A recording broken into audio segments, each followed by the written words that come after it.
الأنبياء والمرسلين سيدنا محمد وعلى آله وصحبه أجمعين رب اشرح لي صدري ويسر لي أمري واحلل عقدة من لساني يفقهوا قولي وصلى الله على سيدنا محمد والحمد لله رب العالمين. السلام عليكم ورحمة الله تعالى وبركاته. Waalaikumsalam.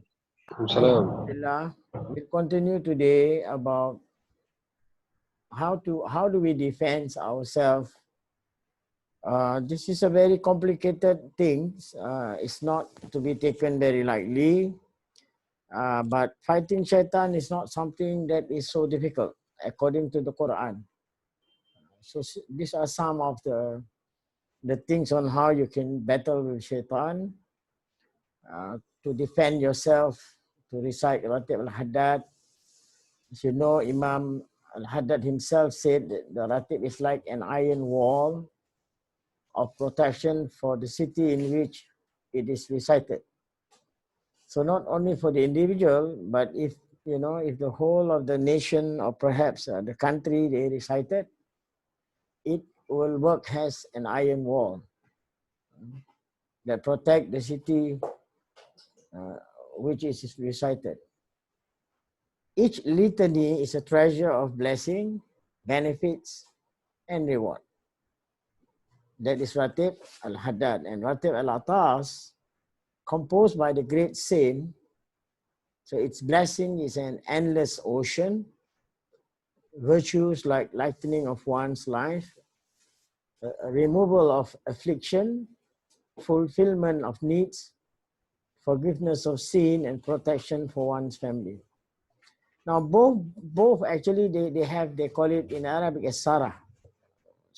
Sharah means they provide you evidence, every word that is being recited in the compilation of their own compilation. They compile, that's why it is called as Ratib al-Haddad. It's named after the Habib or rather the scholars who wrote this Ratib. And it's composed by them, so that's why the Ratib is called for them, and that's why, again, as a matter of etiquette, when we read, we will also dedicate Surah Al-Fatiha to all these people that they pass it down. The Habib pass it down to whoever the person removed. So as long as the believer is wearing the shield of Iman, if you have Iman, the arrow of enemies will never strike his deadly spot, which is of course your nafs. I told you before, right?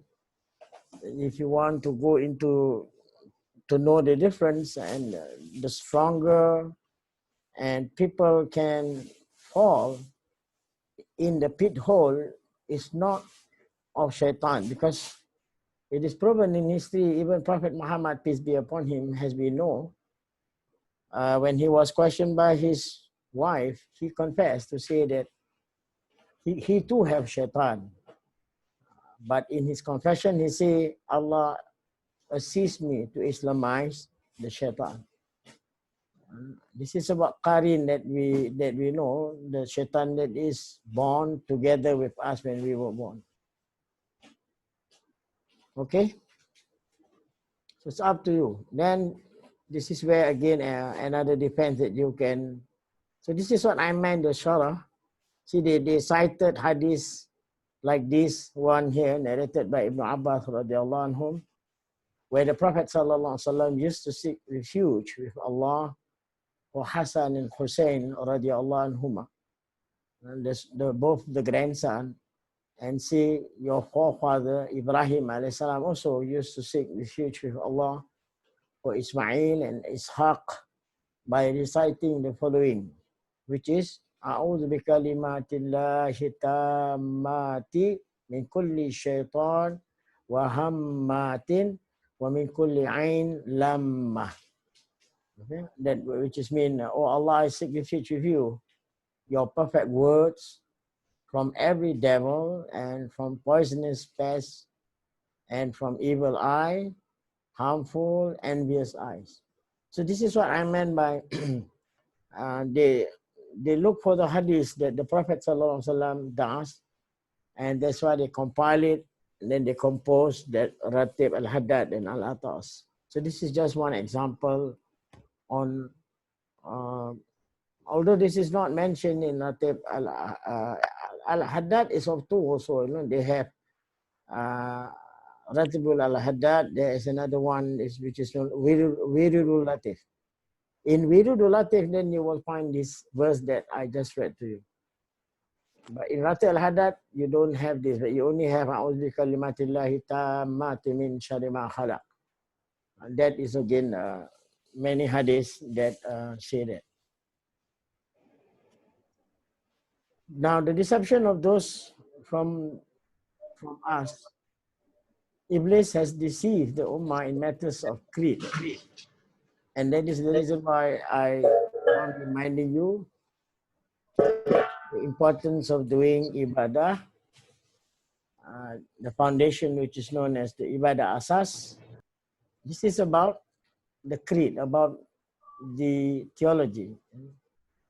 And we are still, as I mentioned, this is what I will be covering again with Mr. Bilal and Sister Nadia about blind following of their forefathers, which is still at large in our society. And some of the question that is thrown to me already for me to prepare, you know, that such as example, like you still see Muslim covering up mirrors, television during funeral. You know, there is no basis onto whatever they do. So this is what they are referring to, blind following of the forefathers. You know, what the forefathers did, I don't know where it comes from, but that's what happened actually. So some are culture actually, and some are customs, you know, not religion. So this is what Iblis done. If you are blind followers, Iblis will convince imitators, and whoever wants to imitate the forefathers, and then, you know, convince you, you know, brought proof, may become confusing. He brought proof to confuse you, you know. Example, by covering up the mirrors, he was whispered to you, say, yeah, it's just, see, confuse you to the Taoist. You can see the Taoist movie that even ghost or evil spirit, you know, pass by a mirror. If that spirit see herself or himself in the mirror, you know, will scram, will just go away. So this is kind of confusion that Iblis will create in our mind sometime in some of the practice, you know. And that's why I even like to remind you again and remind myself at the same time, when anything to do with theology, right, you can't be using your logical mind. Okay, it's not allowed to be using your logical mind, because the mind cannot understand, and the mind will not have an answer to try and understand some of this unseen thing. Okay, when you talk about iman, remember the verse allazina yu'minuna bil ghaib. You are to believe in the unseen. Okay, no question to be asked. So this unseen is about all these things that we are discussing now. You know, sometimes Iblis will create confusing, and then the truth may become hidden. Sometimes you can't see the truth. I mean, you can still see if you have elders, if you still have grandparents or even sometimes mother, they are very stubborn, you know, to tell you that, oh, this is what my great-great-grandfather has been doing. What is so great about our great-great-grandfather? You know, our I mean, with all due respect to everyone, our great-great-grandfather does not, I mean, the Quran does not support him. An example will be like if the Prophet himself, we knew, in fact, we have command from Allah subhanallah ta'ala himself, you know, commanding us to tell us, وَمَا أَثْرَكُمُ الرَّسُولُ فَخُذُوا, you know, whatever the Prophet show you, no argument. No argument. If you have studied the Quran and the Hadith, you will come across a lot of these verses of the Quran explain about wa'ati Allah, wa'ati Rasul, wa'ati Allah, wa'ati Rasul, you know. meaning obedient towards Allah and the Prophet sallallahu alaihi wasallam. It's just that again we are confused. We didn't study, that includes myself, not until I became a teacher, only I knew that, okay, what was done by the early generation was mostly a very confusing thing, no basis. We don't even know where it comes from and this and that. Like I mentioned before, Basanding, these are some of the things that we are, it is still going on, in the community, but this is where you have to study if it is a custom, right, or culture of that society, and it is agreed by that society, they want that to be part of their practice, then it becomes a religious matter. So an example of this is the Basanding. The Basanding is the culture of the Malay. Then this is where you need to know, that's why I recommended in the previous chapter for us to be reading book from Dr. Bilal Phillips, because in that book he explained about the source. Okay, none of the school of thoughts who dare to be arguing they don't want to source it from the Quran and Sunnah. None. If they are in the mainstream, they must have the Quran and the Sunnah has the primary source. Okay, the primary source. Then the secondary one is where you start. If you read that book, you can see the change. Especially the third one. The third one is known as qiyas. Ijtihad. Ryan, pergi ambil kan baju dia, mesua dia. Okay, ijtihad. This is where scholars' opinion, and this is why I think also once somebody was asking me why we need to be under any school of thoughts.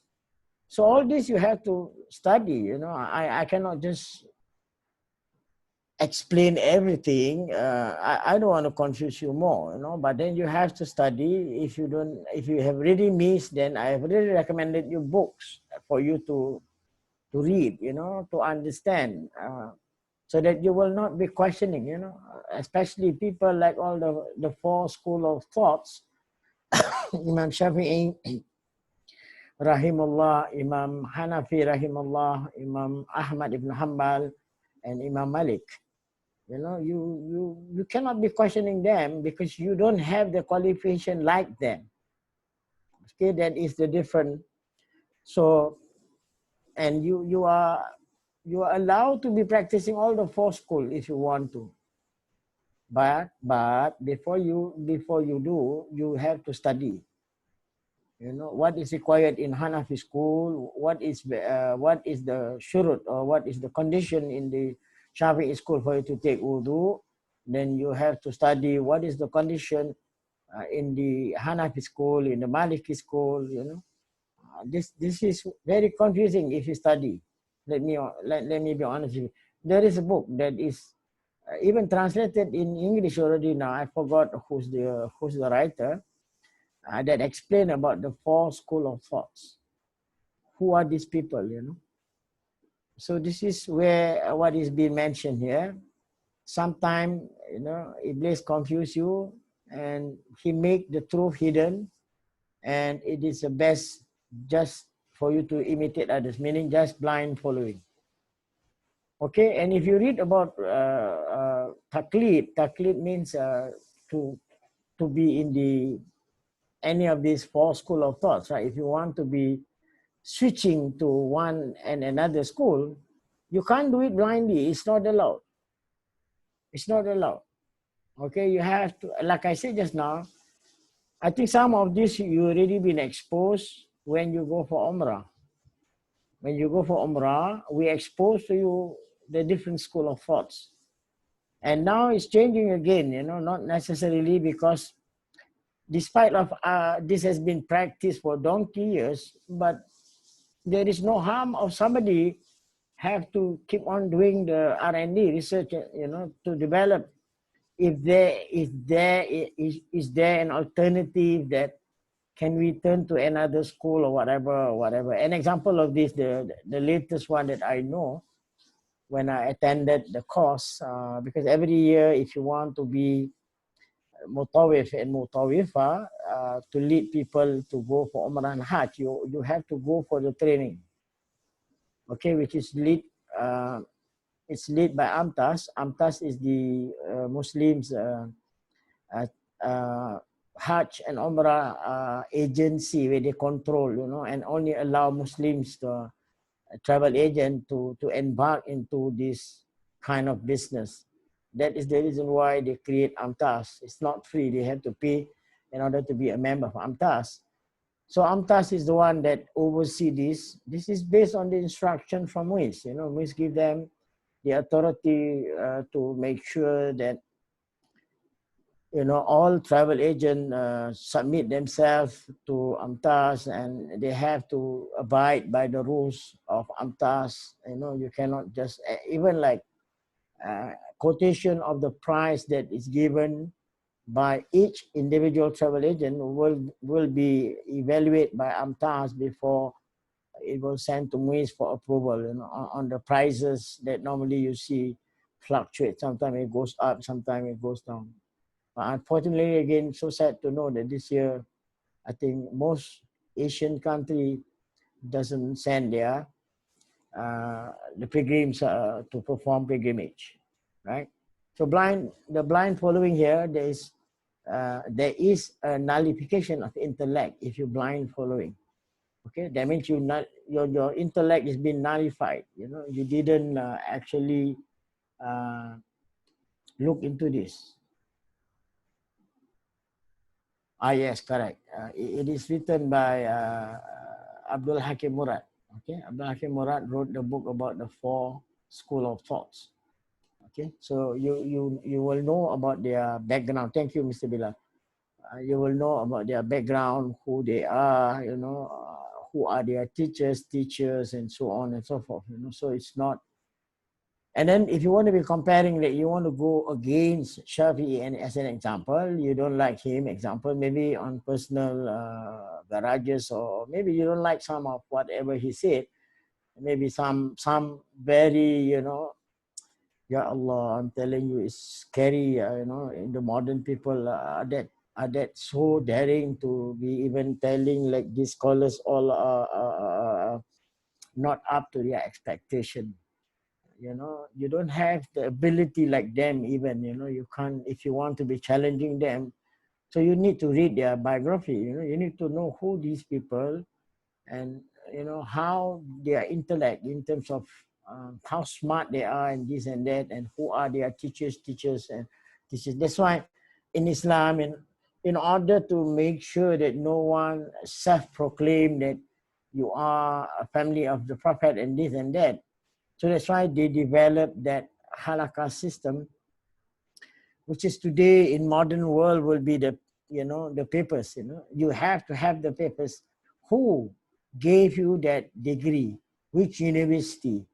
And they go further to even find out what is the basis of the individual Islamic university. As you know, even our ministers went up to some of the Islamic universities to know, like, let's say they want to take Al-Azhar to allow Singaporeans to be graduated from there. They will have to put on some effort to find out what are these Al-Azharin people, what are they prone to? Like their ideology, are they towards terrorism, or are they rigid? Are they moderate? And that is the reason why you find that most of those degree holder, when they come back to Singapore, they will still have to go under the ARS because they want to find out what is the background towards which that you lean. I think as a student, with all due respect to every one of you, you can also do the same. That's why when you study, you're able to know some of the teachers are very. Sorry, Ustaz, I lose your sound. How come? You lose my sound? What do you mean? Very soft. It was very soft just now. It's okay now. Oh, must be the battery again now. Lavia this one. Okay now, huh? Yeah, yeah, sounds okay. Okay, Roger.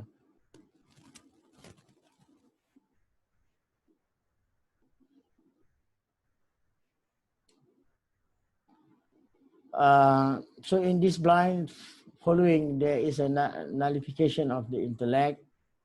And is it like someone who was handed a lit candle to turn it off and walk in the darkness?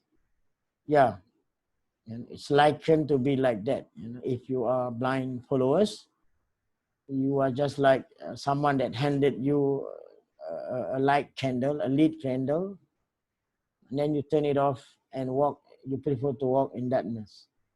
So you can't do that. These are all been preserved in the religion.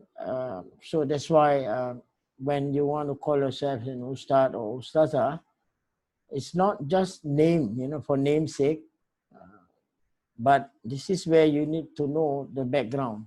And like I said, in modern times, it's easier. It's paper-based, meaning that, you know, as you know, if you're a degree holder, you should know this. You have to be able to kind of like write long essays and this and that, and from the essays it's just that the PhD, the professors, the Senate in the university, they will do the brainstorming to try and understand whatever you present in your for PhD will be your thesis, right? For the degree will be based on the essays, and then they collate everything, whatever that you have done during the lessons, and from there they give you the grade. You know, whether you get A1, A2, whatever. You know, so this is in our time, but in the earlier generation, no, they will ask you to read in front of them. The scholars will be there. Well, I'm not denying that even when I was going through the undergrad the program in the university, yeah, I mean, in some of the lessons and example, particularly the Quran, the professor wants to hear from you. Okay, you have to read. You have to, what they call it, Hafiz. They have a course on Quran memorizing, and you have to memorize one long chapter and one short chapter. That will be your test for BA, for bachelor. Okay, but for others, of course, because in order to enter Al-Azhar University in Egypt, the requirement is at least you have to memorize 15 chapters of the Quran. Okay, 15 chapters. So in today's context, it has already been, you know, the requirement for you to be, you know, to enter the university. It's not as difficult as in comparison to before. Before, they want to make sure that everything you get through. Okay, so be careful of this first blind following of the forefathers. Then certain people follow glorified people without adequate analysis. That is also very dangerous. As you know, in our society, we have a lot of knowledgeable, learned, you know, with all respect to these people, right? You need to be careful, you know, don't just glorify the people without doing an adequate analysis on who are you glorifying, you know, who is it? Okay, an example will be like a few of the scholars who visited us here in Singapore from Yemen. I don't want to mention name, right? It's for you to do an analysis. It's important. It's not just because of, okay, suddenly you have Habib Zulkarnain, example. Then you glorify him just because somebody call him Habib Zulkarnain, then you think that he is really an Habib. Or suddenly somebody call Habib Adil Yao become Habib. What do you think? It may not happen, but you never know. Just wait. Just wait to someone to start. All right.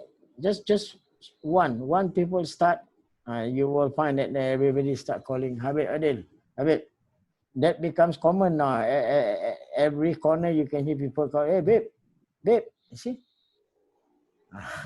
But although that is just a nickname, I know, but it is very dangerous that if it falls onto someone, then others start glorifying that person, then you are in trouble. Okay, so the least in this lesson you will learn is you have to do an analysis. Generally, you will know, whoever the previous scholars were, even the previous scholars, I remember, and even some of this in their book they compose, right? Then there will be a biography written about them. So that is the list that what they are referring to here, that you have to do an analysis. You analyze. You analyze on what you're going to be doing. Okay? And then, yeah, I mean, you find out, you find out. Can you understand? Alaikum. So the third one, sorry, you have to, certain people, this is how you are being deceived by shaitan, because you follow and you glorify people without having, this is where it leads into, isn't it very shameful that you have the newspaper reported about an ustad doing this, in the mosque and to a student, blah, blah, blah, blah, blah, as an example. Right. So that's why you have to make sure that, yeah, I mean, not everything can be done, of course, sometimes you are not that close with that person, and of course they are not going to be exposing themselves of all this, you have been glorifying them. They won't expose all the bad things, as what yesterday we covered about the intention. You really don't know what is inside a person's heart. Okay. The second, dwelling into matter that human could never comprehend, which result in confusion. So this is especially, as I said, pertaining to theology. An example of we cannot, the things that we cannot comprehend will be like, suddenly, you call, hey Bilal, come, or maybe Bilal wants to use his logical ideology, start putting a very confusing question to you. Do you think it makes sense that when person is already been buried and then the earth is already piling up with as we know, in the Muslim, in all other religion also, you are inside a coffin. So if you use logic, do you think you can use logic? Definitely the mind will tell you, right, don't be so stupid lah. You're dead already lah. How can a dead body woke up, isn't it? So this is the kind of confusion, you cannot deal with this matter, this kind of matter. So you have to trust Allah Ta'ala and the Prophet Sallallahu Alaihi Wasallam. They are the one that tell us. We are very fortunate, and especially matter to do of the unseen, mostly are explained by Rasul Sallallahu Alaihi Wasallam. Some are in the Quran itself. Right? An example of this matter that can never be comprehended will be like in Surah, Allah mentioned, Ara'aita allazi yukazzibu bid-din, alhaakumut takathur hatta zurtumul maqabir, kalla sawfa ta'lamun, summa kalla sawfa ta'lamun. I already told you before, if the Quran you have repeated like this verse that I'm reading to you, right? Firstly, Allah said, kalla sawfa ta'lamun. Don't ever behave in such manner. And then Allah repeat again, summa kalla sawfa ta'lamun. Right? Then Allah said again, kalla law ta'lamun ilmal yaqin. So if you have matter that you cannot deal, right? You cannot dwell in the matter of that you cannot comprehend. And in order for you not to be having any confusion, is just go back to the Quran.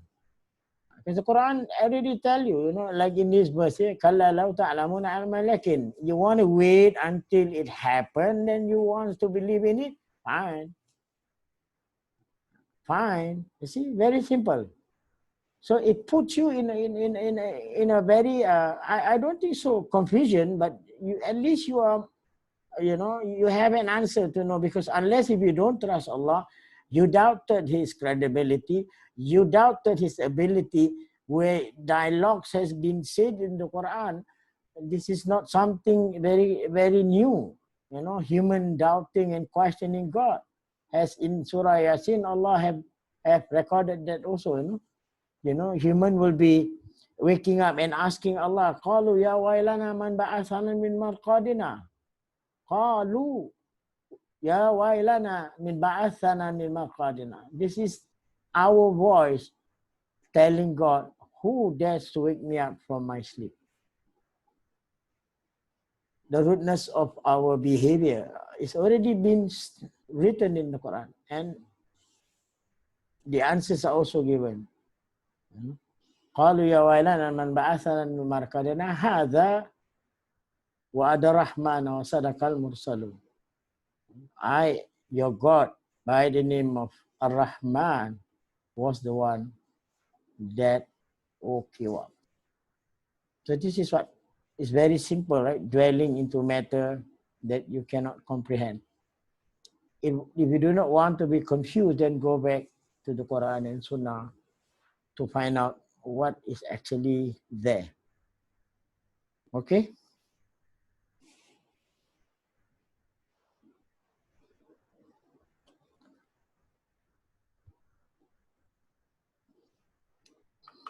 So for us, laymen,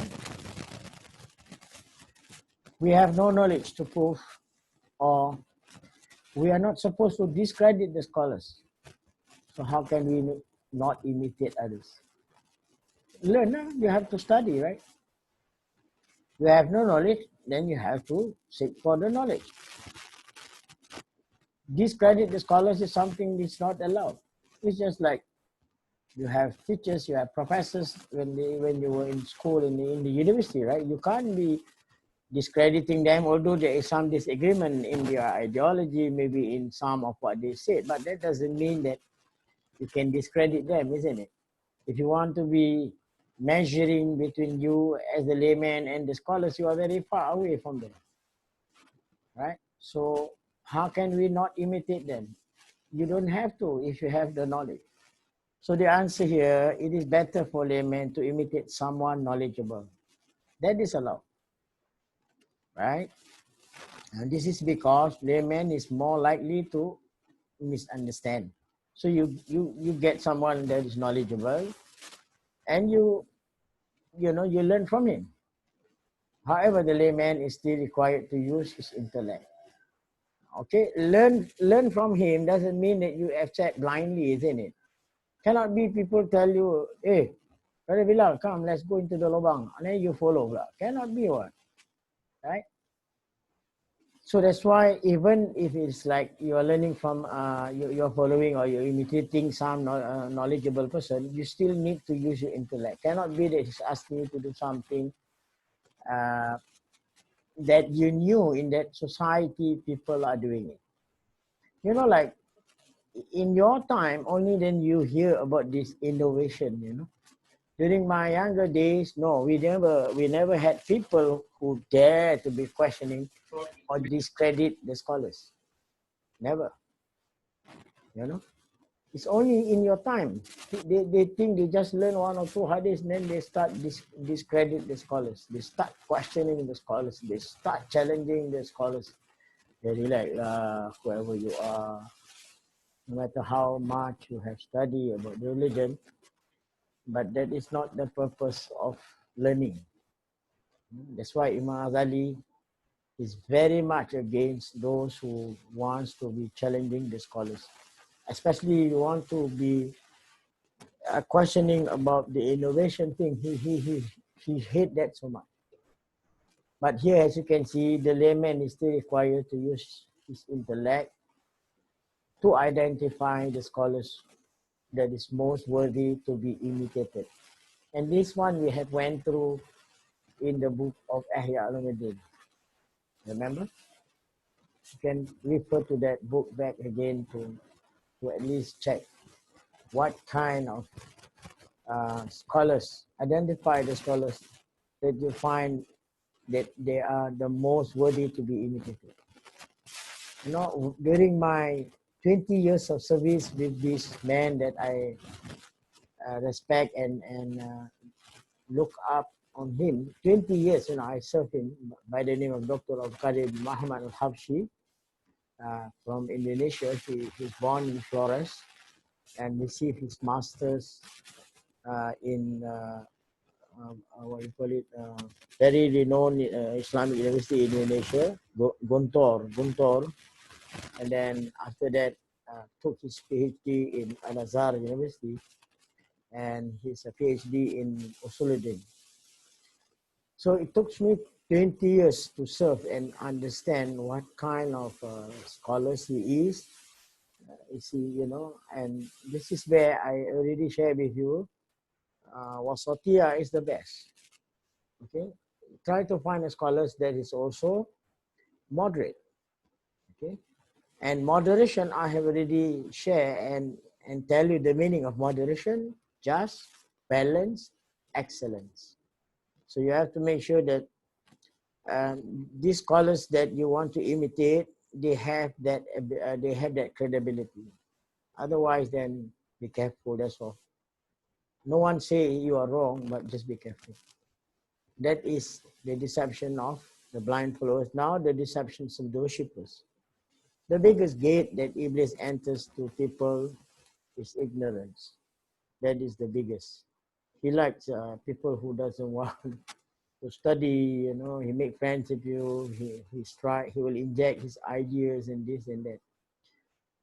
And Iblis take advantage of the worshippers because most of them are ignorant as they occupy themselves with worship and do not seek knowledge. And this one also I have reminded you many times, right? To be careful of this.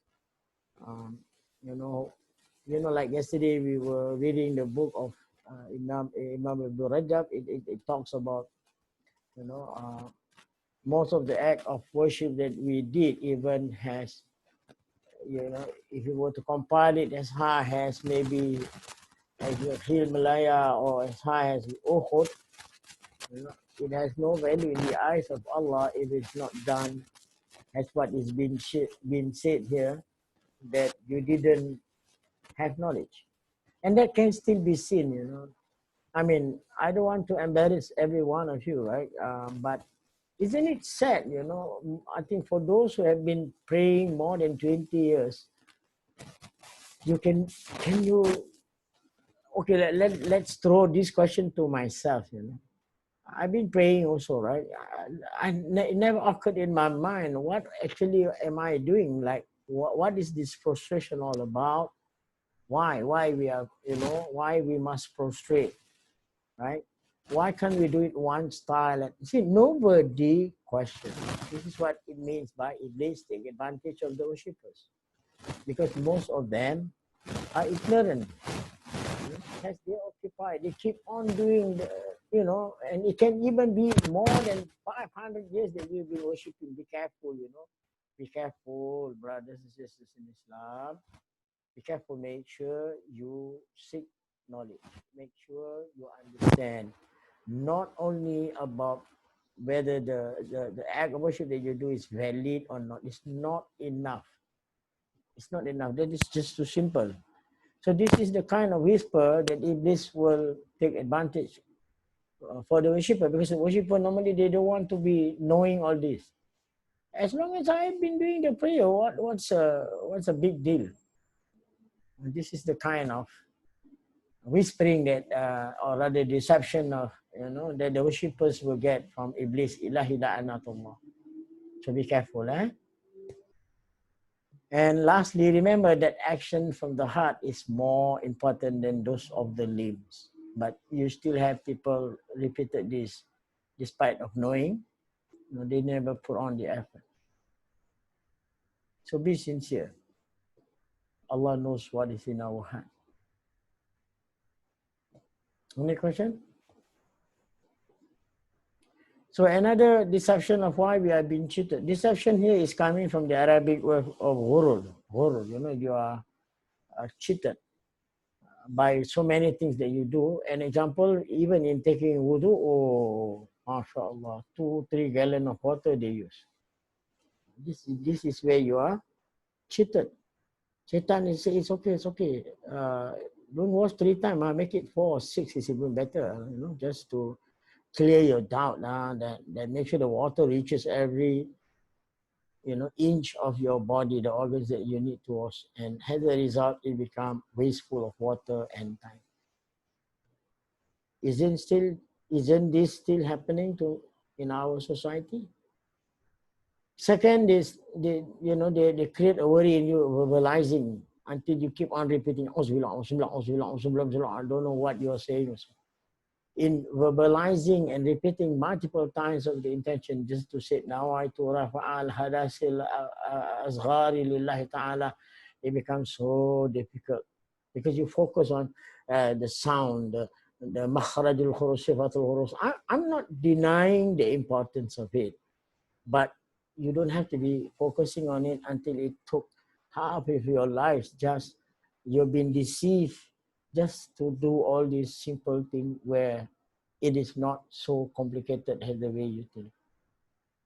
And then the other thing that you are decepted, doubtful if the water is pure or not.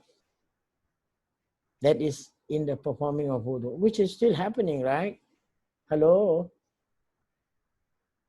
Yes, Agree? Ustaz. Then while you're doing the salah, the same thing also, repenting sometimes.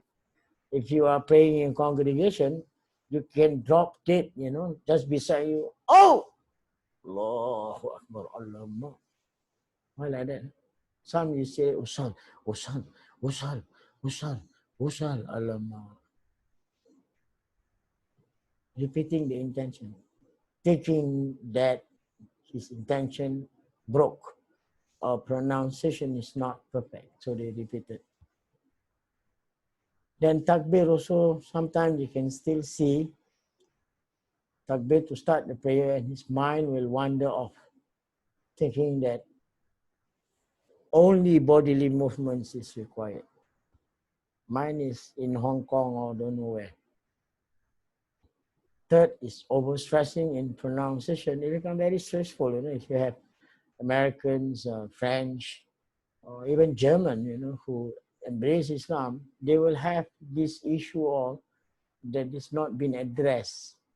They become overstressed because they cannot pronounce like the Arabs. Even Malay cannot pronounce like the Arabs. Until today, that's why the requirement for the local, the ASEAN people, non-Arabic, right? The Egyptian will throw them into their, into their high school before they can meet up, or it's always an issue, okay? But then, in Islam recognizes that not everyone can pronounce everything, okay? Islam, that's why this will help you not to be stressful, like the Arabs. I'm an Arab myself, and when I had experience, alhamdulillah, I'm not being proud of myself, but I'm just sharing with you. When I get the chance to be an imam in Arafah, in a congregation prayer, there are Arabs following us. They come and said that, are you an Arab? Yeah, I said, by race, I am an Arab, but I'm not born in the Arab countries, I'm born in Singapore. And he said, he shook his head, he said, no, I don't think so. I said, why, what's the problem? You don't sound like those Arabs. I mean, you don't sound like those who came from the, Asian country. You must be from the Arab country. I said, no. I said, my ancestors are from Yemen. But I'm not. I'm born in Singapore. So I'm just trying to make you understand about. So when I hear these Yemenis, even some of them who came from Yemen until today, Come on, brother, admit it. You know, if you have sat next to them, you can hear very clearly, they don't pronounce qaf. Qaf, the Arabs in Yemen got problem, they cannot pronounce qaf. They will say gul. Gul huwallahu ahad. Allahu samad. Listen carefully when they are reciting. Okay? So this is what I meant by, you know, you go into this until you become overstressed in the pronunciation to the point of, then it becomes incorrect. Because, you know, like I had experience teaching Javanese, really typical Javanese, you know, came from Java. They can't pronounce some of the letters. In Ain, they cannot pronounce. Something like that. Can't, you know, because some of these things is very difficult to point them where. That's why you have to, when you learn Quran, you have to also learn Sifatul Huruf. You know? Makhrajul Huruf is where the sound comes out from where.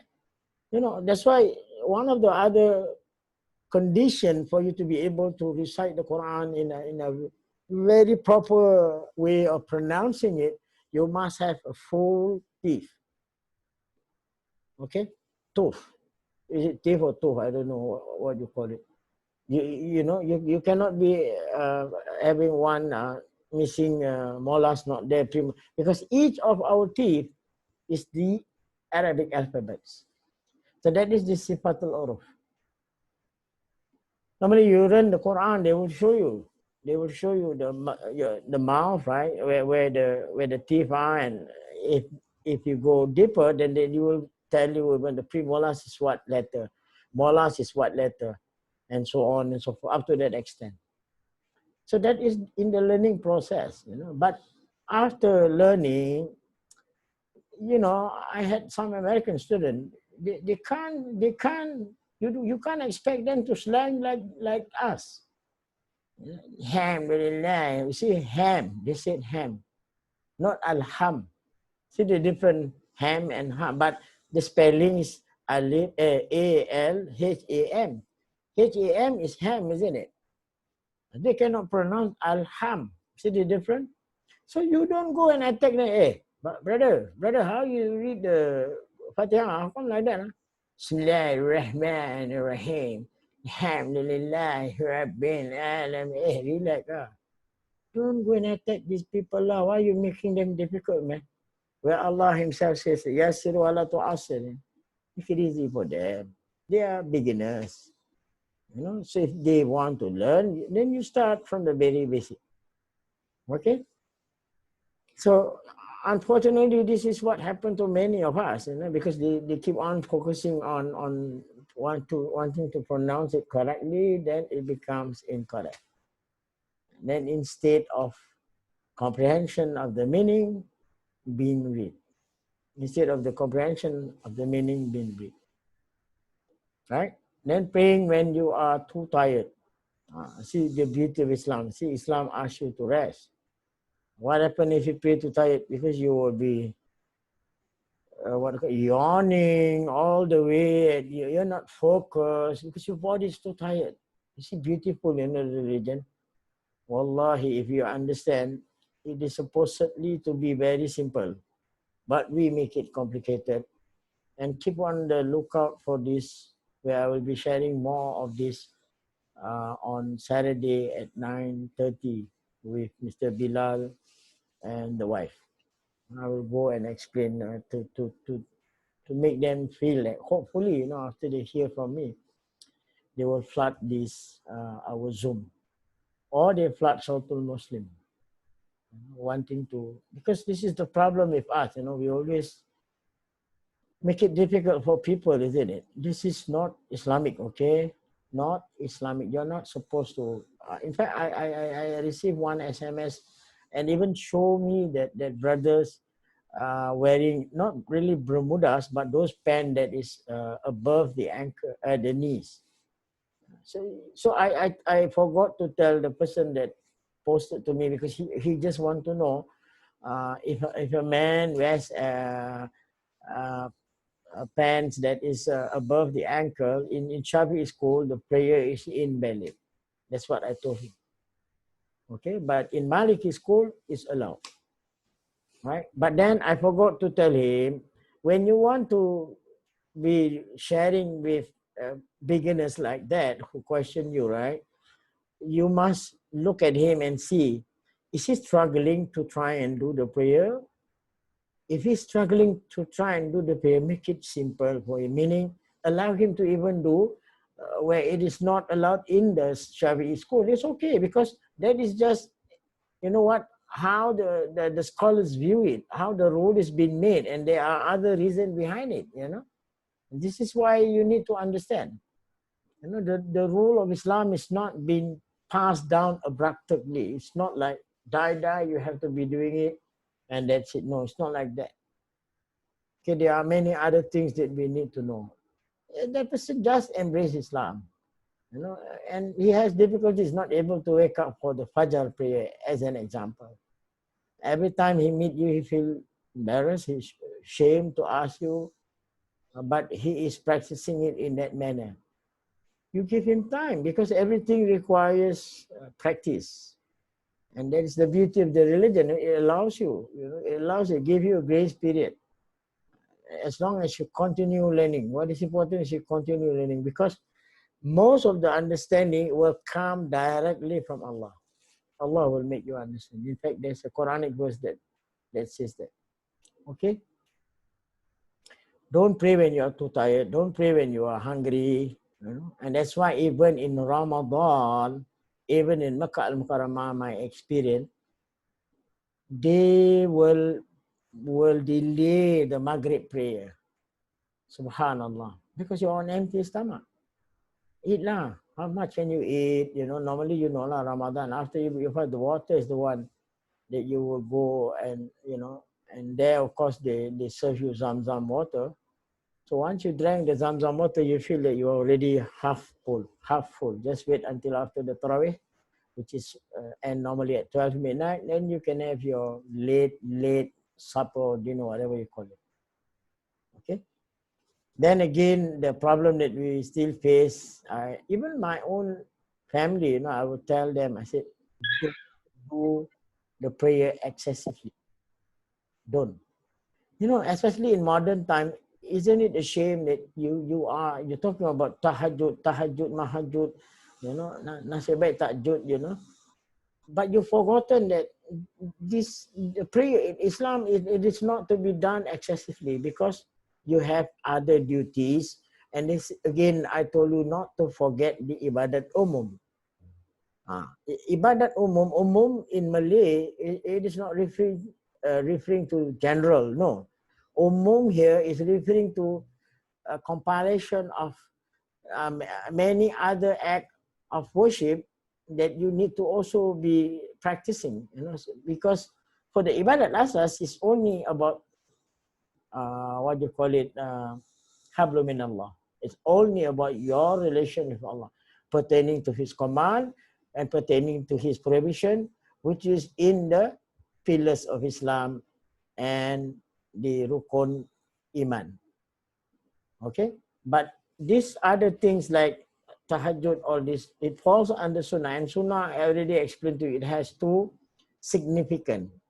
One is to patch on those obligatory prayer which definitely the scholars said, including me, we have our so-called weaknesses. You know, we definitely not focus sometimes, we are not standing properly sometime, and so on and so forth. So you patch up with the sunnah, which is known as nawafil or qabla and ba'da. You patch there.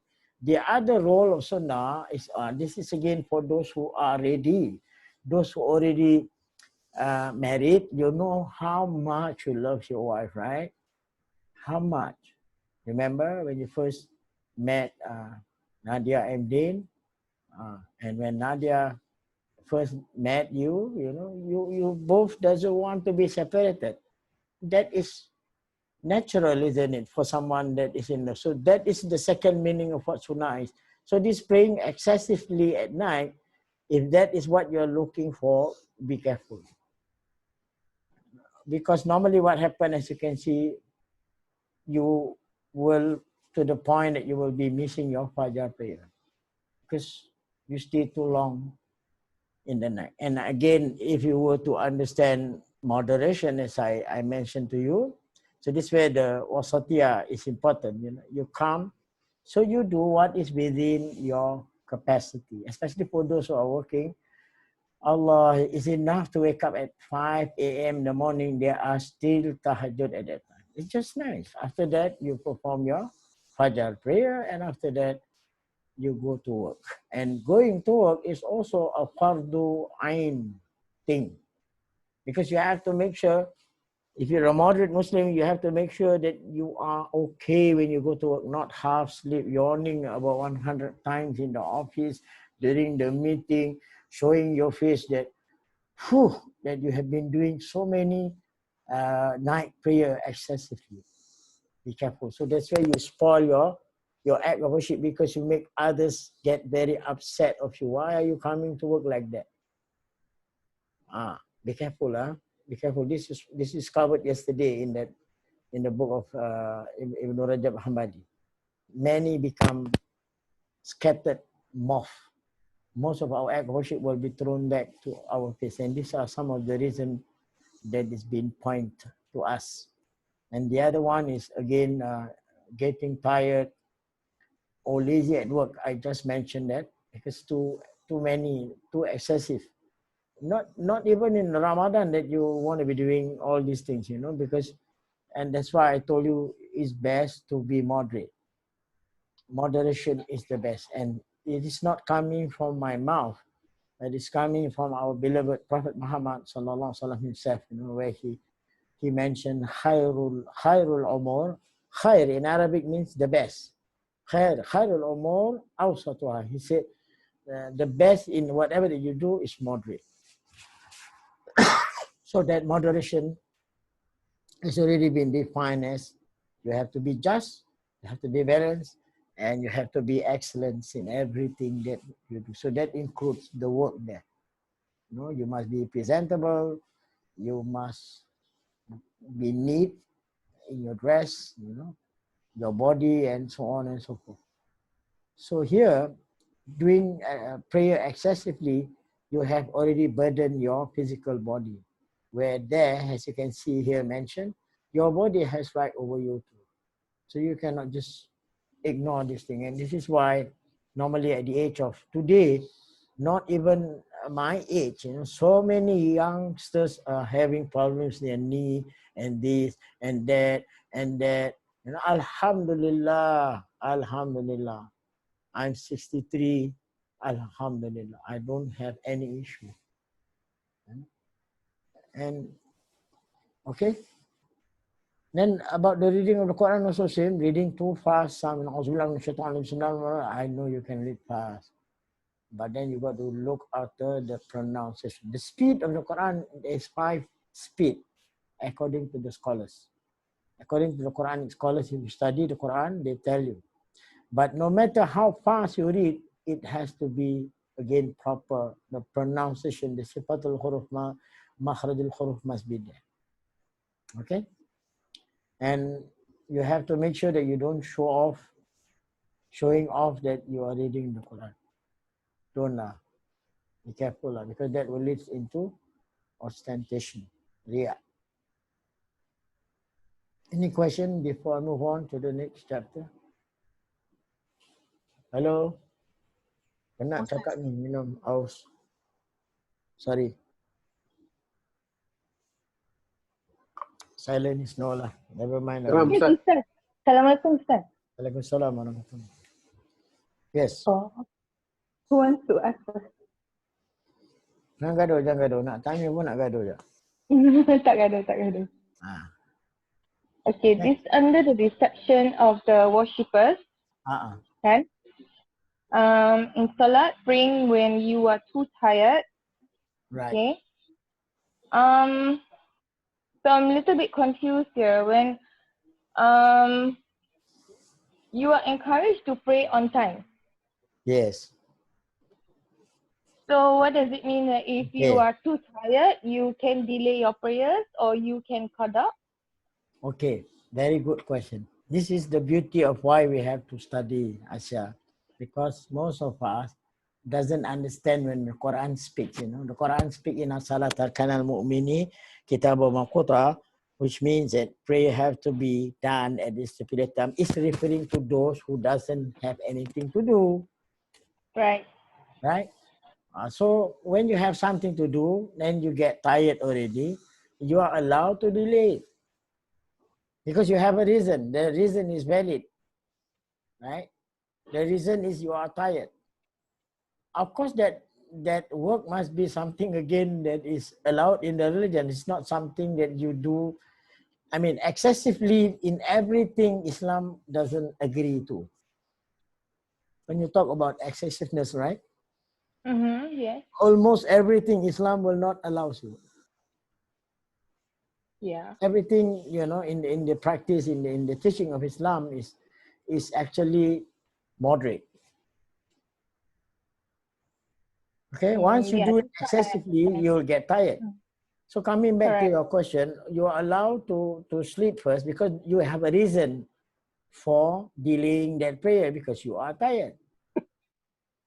So let's say if we come back from somewhere and you want, and it's like almost asar, so you finish your zuhur first, so you're allowed to have a nap for a while before you carry on with asar. Yes. Yes, that's why just Even now though, earlier it but said also, yes. but also, another confusion is, isn't it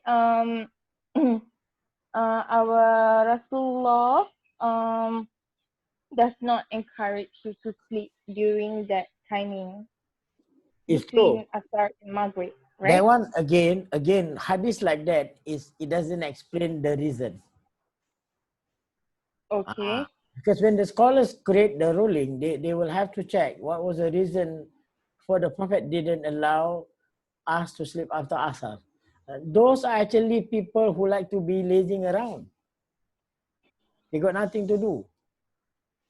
So the Prophet says, you better don't sleep now, you do something. Because it's a very bad time for relaxation. I'm talking about the holistically, Asha. You have to study about the weather. It's no good to be staying, sleeping around that time because the ambience are different. The smell that you're going to get, the air that you're going to breathe.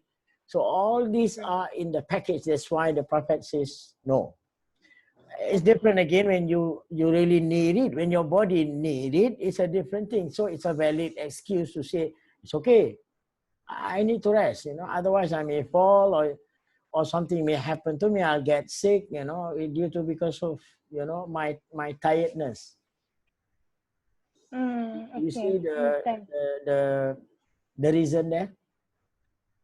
Yes. It's logical, isn't it? Yes, If it you is. have no excuse, you want to be doing it, then you are transgressing the law. It's not allowed. And sometimes, Asha, it requires patience, you know, for you to reach that level that there are people, you know, of course, before I forget this, because later people will come back again and say, it is allowed, but this one requires practice. As normally they said, practice makes perfect in English, right? So when you want to be doing like, oh, you can forego the eating, your prayer comes first. These are people that have been practicing. They have trained themselves. Right. Okay, so that's why it's allowed for them. Okay, they don't want to be they like this excessive thing, right? They have trained themselves that they can be doing the night prayer at the same time. After that, they didn't miss the fajar and they can go to work. They are not lazy and so on and so forth. That requires training. So that you have to persistently istiqamah before you can get to that level. Correct. So it may take, we don't know, sometimes, you know, if with Allah's Ta'ala help, it's a shorter period you get it. Some people, they start into this journey, right? The journey to Allah, as we were reading that book yesterday, is referring to that. That journey, you know, it's a very long and endless. But Yes. God is there. He decides. If he thinks that he want to expedite the reward for you, then you'll find that.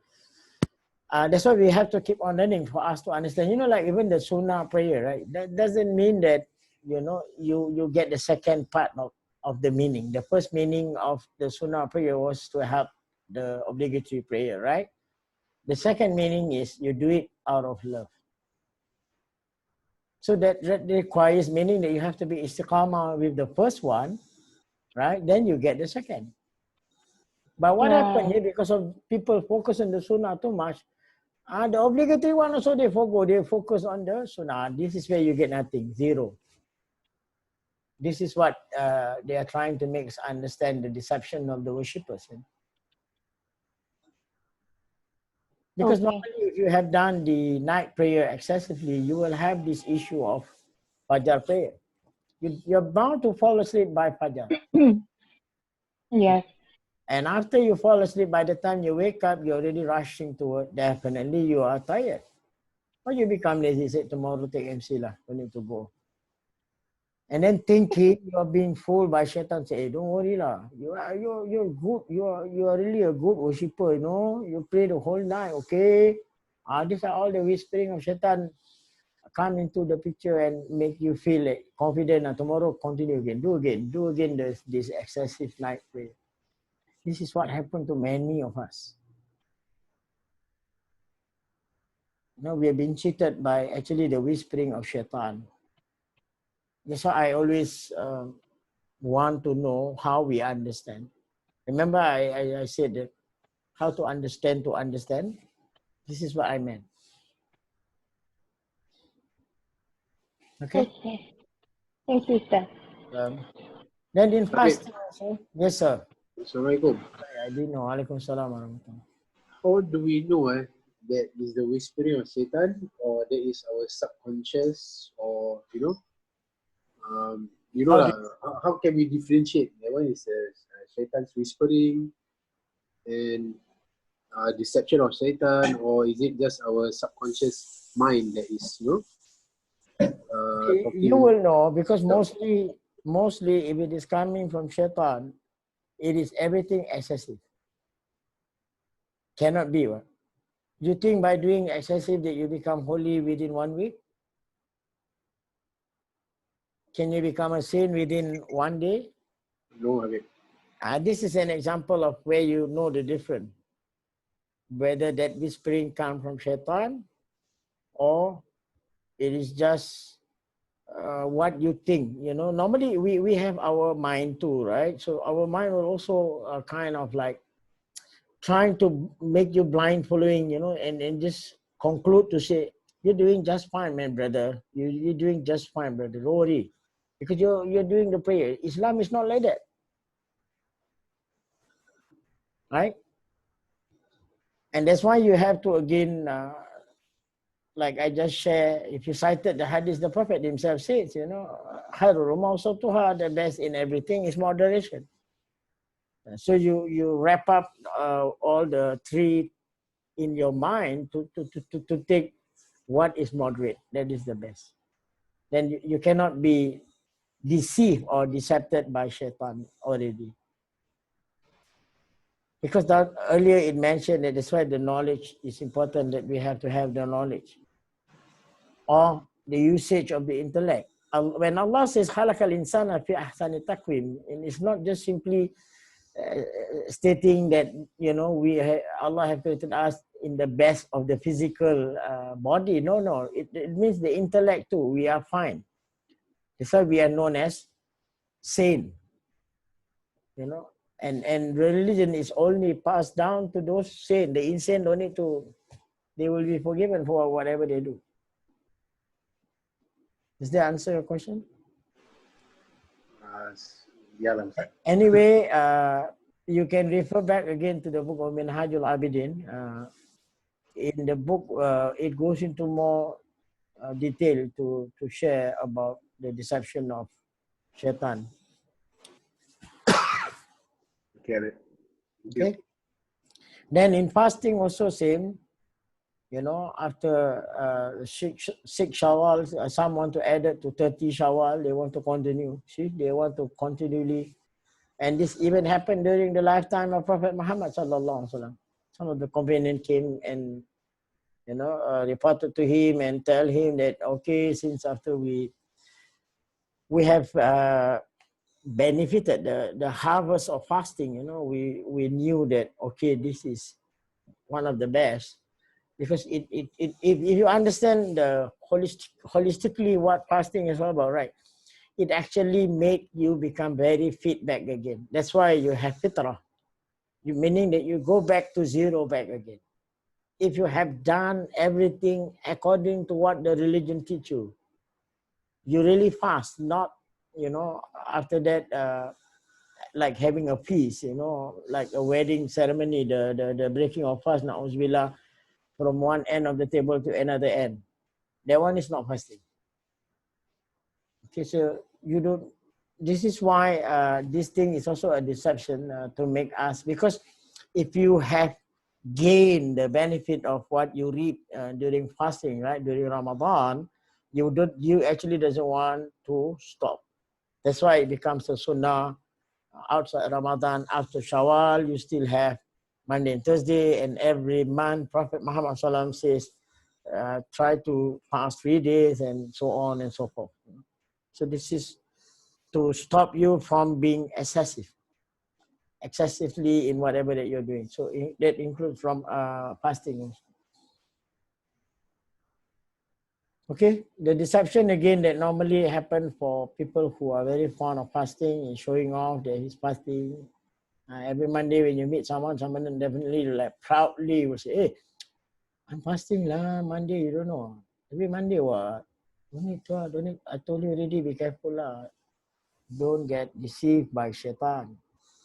Don't need to tell lah. Don't need. Even you have been a regular thing that you've been doing, right? But there's no need to share it with someone, because this is between you and Allah, right? In Islam, like if you're doing this kind of sunnah fast, right? If somebody, so out of you don't want to show off that to that person that you have been regularly been doing this, right? So you can break your fast and attend to him. That is more better than you fast, but you get the sickness of what is known as ostentation, riya. Okay, be careful. Then looking down on people who are not fasting, this is also not allowed. This is again, Shaitan cheated you, and you can go very far, you know, from just starting to look down on people who are not fasting. And then worse still, you add with words that is so sarcastic, you know, say, good for nothing. Fasting also becomes so difficult. Na'uzubillah. Be careful, huh? If your heart, I told you before, right? Especially if your heart speak, Allahu Akbar. Inna lillahi wa inna ilaihi raji'un. That is more scary. Reinstate back the intention. Okay? Say it to Allah, Allah, just now I met Syed Isa, you know, I already looked down on him. He said, Ustaz, he's not fasting. I want to clear my conscience, you know, in my mind for judging him. May you accept my forgiveness, you know. Clear back what you have said about someone. You are not God to judge. Okay? And then don't get decepted again, fast but does not take care of what he breaks fast. This is again, I already told you. In Ramadan, we have went through this. Backbiting, bad talks, does not lower his gaze. He's convinced that his fasting is enough to repel these sins. Be careful. And lastly, these are all in the Rukun Islam, remember? You see, you go into the detail, you get a lot of surprise, you know, that you are doing things not accordingly. So it's again common for people who perform the pilgrimage. He will always, again, for leisure. That's why lucky, the Quran demand us to go once in a lifetime. Because for fear of, if you keep on repeating, it becomes just leisure and pleasure. It's no more an act of worship, and you cannot register it in your mind to understand, because many doesn't want to find out, why that you have to be doing the tawaf, why you have to do the sa'i, why you have to be in Arafah, why you have to be in Mina. Nobody questioned my 20 years of experience leading people to the pilgrimage. Then it becomes just a leisure. Then his intention is to be addressed as Haji. That is again common. These are some of the questions that is already posed to me by Mr. Bilal for me to be addressing in public on Saturday night. Common. If you wear white hat and people don't call you Haji Chef Shahrizal, then he becomes very angry at you. You're blind. You see, you're wearing white Haji, okay, white songkok, okay. It's still happening in our society. Then getting their skin peel off and use it to show off during Hajj also. Yeah, I mean, if it is during summer, yes, that's what happened to our skin. Then tawakkal, reliance on Allah, thinking that his tawakkul, leaving home on a long journey without necessities. This is again, you are being deceived by shaitan. Although I told you, like just now the question of Asha, it can happen. It can happen. It has in the stories reported about the sage, the wise people and those saints, they are tawakkul, their reliance on Allah is 100%. Okay, so they can be going or even attending. That's why the earlier generation, when they go for tahlil, there's no food. They can, because the more they say the zikr, the more they becomes full. But today, you can ask, maybe Mr. Bilal invite you, and then he just serve you after that cream crackers, biscuit, and one kopi o. Have you all ever experienced this before? Assalamualaikum. Anybody? I think in our culture now, Ustaz, after the tahlil, so many food to be served. No, but have you ever experienced that they only serve you water or? So far, I didn't experience any, Ustaz. There is actually. But I tell you, the curse will be like non-stop lah. And you will hear the comment also. This is going to be the first and the last I ever attend the tahlil conducted by Chef Sahrizan, because he give me cream crackers. This is what in Malay they call him Teh Hidung Masin lah. But got teh tarik, Ustaz. Ada. Waiting for tomorrow lah kan. Be careful of all this thing. Okay. Like Aisha was saying just now, but if you are tawakkul, the thinking of this reliance, right? If you're it's not just the thinking, but if you have been practicing it, if you have understood the tawakkul solely, right, or fully, then you have nothing to worry about when you leave a journey without any necessities. Allah will provide. So, but then the provision will not be again in the form of food, as I said. And most of the saints that I met, even they have like a gathering of maybe like even in Hasa Mosque, sometimes 5,000 people or 500 or whatever, you will find that you just take a few food, it makes you feel very, very full. Like in Makkah al-Mukarramah, normally after breaking of the fast, that's how you feel. You feel full because it's of your reliance in Allah Ta'ala.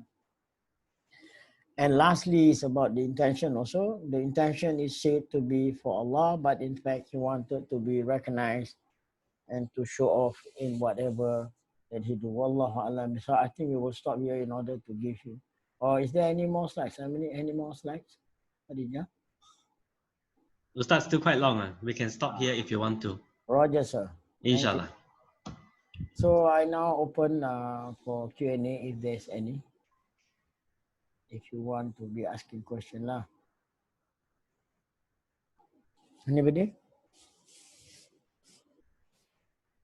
Because it's 5 minutes to 10. Don't be shy.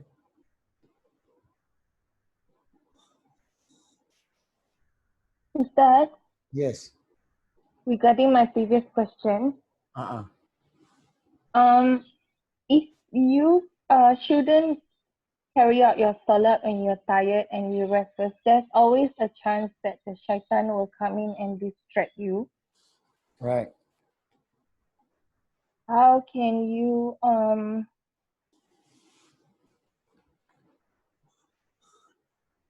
prevent this or ensure that you stick to what you plan, like you just have a quick power nap and then you carry on?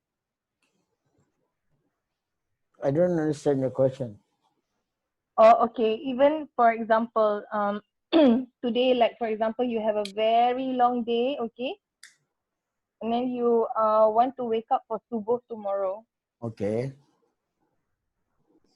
So you are very tired and you say, okay, I will wake up for subuh at 6:30 instead of like earlier 5:35. Okay. Sometimes Then you're so tired and then you snooze and shaitan will distract you until you oversleep. Okay. Sleeping is again, it doesn't fall under the category of you are a sinner because it's beyond your control. Okay. You know, so that's why, especially for the Fajr prayer, if you woke up at 8, that is your subuh. Really? Even though it's already shuruk? Yes, that is your subuh. Provided the tiredness is a genuine tired. Like the normal, has wife you have to do. And this is why, you can ask my wife, I really relieve her from all her duties that she used to be doing, struggling, because when you are aging, Asha, you will lose all this energy, right? Yes, I see it happening to my father. I'm sorry? I see it happening to my father. Yeah, you will lose your energy. So don't try to be challenging something that is not within ourselves. We are living in the world of reality. We have to accept facts and figure. What is real, what is not. So coming back to your question, if you are really genuine or genuinely you are tired, it's due to because of the work you are working. And this is the reason why, again, husband have to know and help out the wife in some of these duties, to ensure that, this is part of our responsibility as husband. We have to try and understand, give the wife sufficient time for her to rest. But whatever it is, in short, we are to know that this world is not meant for us to relax. Yes, we discussed it yesterday. Right. We can be taking a nap. It's not an issue in Islam. And as I said just now, if you have been practicing in accordance with the Quran and Sunnah, Asha, if you have nothing to worry, because Allah knows what is within your capacity, what is not within your capacity is Allah's affairs, not your affairs. You are not to be blamed. Okay. Right. If you use the intellect, right, right? Sometimes we take things for granted. That is the one what we are reading, the deception of Iblis. You know the difference, right? When you said you are tired and you overslept, that is a genuine or genuine excuse, isn't it? It's the norm. Human being, we are human. We have our capacity in whatever that we can and we cannot, right? But the one that I'm taking, I'm saying is like example will be like, okay, we knew that, okay, it's about time to go back and we still laze around, coffee, and that's it. By the time you go back home, it's like you drop dead. Okay. Yeah, right? That's So there's a really different, right? good. Because when we are at work, Asha, we can't be telling our boss that we are tired. Although in Yeah. workplace, they even provide you a room for you to, okay, let's go to the cozy corner and whatever lah. Can take a quick nap or power nap, they call it. And in Islam, honestly speaking, I learned this myself also. In order for me to have that energy, Dr. Bukhari shared with me one of the things that if you want to have to be able to wake up or rather have that strength, right? You must have the power nap, and this power nap is between 12 to 1 because there's no Yeah. shaitan. Before Zuhur. Yes, no shaitan will bother you. And I've seen some of these scholars that I drove them has a protocol. They took a nap when we are driving. As we are talking, then we see at the rear mirror, alamak, abid tidur say, you give them that nap lah, because they need the energy. So all that is a psychological thing. Honestly, to be honest with you, it's a psychological thing, and that's what I mentioned just now. That's why it requires training.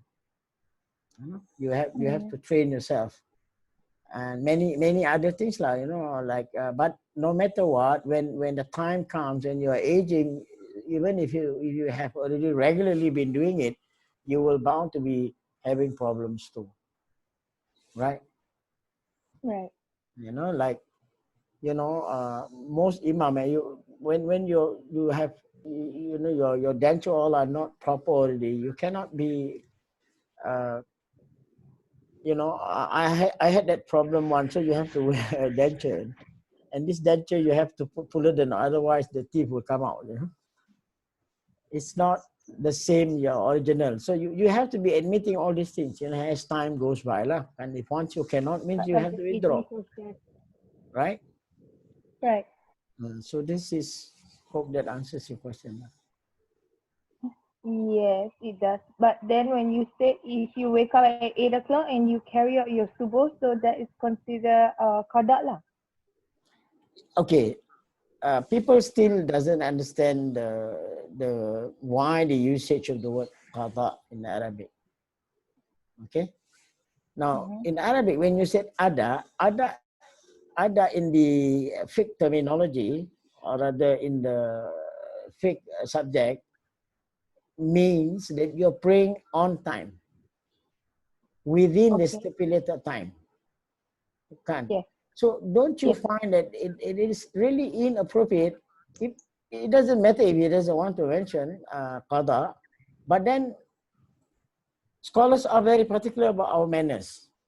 Are you not lying to Allah that you're saying subuh at 8 a.m.? Can you understand the more logic? lying. Huh? I think it's more lying to myself because what I understand is So that's why, subuh is, right. That's why the scholars added the word qada, the opposite of ada, because ada is known as waqtiya. Waqtiya in Arabic means you pray within the stipulated frame time given to you. And the highest is immediately after the azan you pray. That is the highest reward. So it has first rank, second rank, and third rank. Third rank is 5 minutes before shuruk you start doing your subuh. That is the third rank. Which is still very handsome if you were to put it in human terms. I mean, Asha, Allah knows our capacity, our ability, our strength, right? And also, Allah also knows the effort, the strive, the jihad that we put on. It's either you want to be doing the jihad or you want to become jihad. It's your choice. In many aspects, we want to become jihad. We don't want to do the jihad. So The jihad is striving, you know, so that means you have to persevere a little bit, suffer a little bit. Allah knows, because the world is not meant for us. So if you suffer of, you know, you can't be concentrating on your prayer, that the reward is even greater, no, Asha, because you are fighting, you are putting on that jihad there to try and still do it, you know, and complain later. But then this is where again the measurement, Asha, the yardstick that we use will be, it depends on the individual, how much they love and how much they have learned and how much they know about the benefits of what prayer is all about. You see, it's holistic, you know, it's not just knowing that you do or you don't. No, it depends on how much you understand what you do. That's what why you see there's a difference now when you see a scholars praying, when you see a saint praying.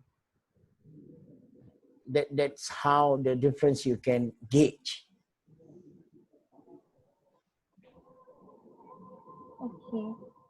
Okay. Understand. Thank you, sir. Okay. Any other question? Silent is no. Okay, we will end with the dua. Astaghfirullah al-azim. Bismillahirrahmanirrahim. Allahumma inna a'udhu bika min ilmin la yanfa' wa min qalbin la yakhsha' wa min nafsin la tashba' wa min da'watin la yustajabu laha. Allahumma aghnina bil ilmi wa zayyinna bil hilmi wa akhidna bi taqwa jamilna bi afiya ya arhamar rahimin. اللهم إنا نسألك الفهم النبيين وحفظ المرسلين وإلهام الملائكة المقربين. اللهم افتح علينا فتوح العارفين وفقهنا في الدين وعلمنا تأويل واهدنا إلى سواء السبيل. اللهم أخرجنا من ظلمات وهم وأكرمنا بنور فهمي. اللهم افتح علينا أبواب فضلك ويسر علينا هدائنا برحمتك يا أرحم الراحمين. بسم الله الرحمن الرحيم. والعصر إن الإنسان لفي خسر إلا الذين آمنوا وعملوا صالحا وتواصوا بالحق وتواصوا بالصبر. سبحانك اللهم وبحمدك أشهد أن لا إله إلا أنت أستغفرك وأتوب إليك. وصلى الله على سيدنا محمد والحمد لله رب العالمين. والسلام عليكم ورحمة الله تعالى وبركاته.